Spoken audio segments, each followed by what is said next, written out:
একটা মেয়ের বাচ্চা হইলে সে ডাক্তার দেখাতে লজ্জা পায় না, বাচ্চা না হইলে। একটা পুরুষ কিন্তু যাইতে চায় না, তার এত শরম কেন?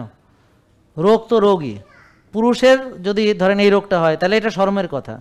আর একটা মেয়ের বাচ্চা হচ্ছে না, তার পিসিওএস পিসিওডি সেম একই ব্যাপার, কিন্তু সে তো বলতেছে ডাক্তার দেখাচ্ছে বা এখানে এসে বলতেছে আমার পিসিওএস ভালো হয়েছে।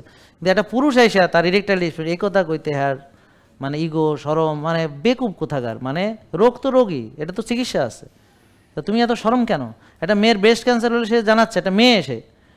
আর আপনার জ্বরের টিউমার সে জানাচ্ছে বা সে স্ক্যান করছে, বা সে জ্বরের যে টিউমার স্ক্যানিংয়ের জন্য অন্যান্য যে টেস্টগুলো অনেক সময় করানো হয়, হ্যাঁ, ওই যে ইউটেরাস থেকে নেয়, ওগুলো সব করছে, কিন্তু সে পুরুষ।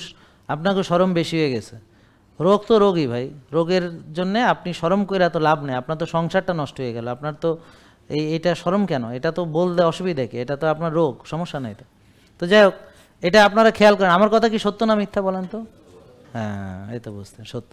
তো সবসময় মেয়েদের দোষ দিয়েন না, আপনি নিজেও দোষী, হয়তো এটা আপনি জানেনই না। তো এই জন্যে অবশ্যই স্ত্রীর যেমন চিকিৎসা দরকার, আপনারও দরকার, উভয়ের দরকার।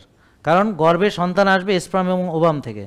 হ্যাঁ, শুধু স্পার্ম দিয়ে সন্তান হয় না, শুধু ওভাম দিয়ে সন্তান হয় না, এটার মিলিতভাবে। আর বাচ্চা একটা স্বাস্থ্যকর হবে কিনা, এটা দুটো স্বাস্থ্যই, যদি স্পার্ম ওভাম দুটোটাই স্বাস্থ্যকর হয়, বা ফাদার মাদার উভয়ে যদি অত্যন্ত শক্তিশালী এবং স্বাস্থ্যকর হয়, তাদের বাচ্চাও সেরকম হবে।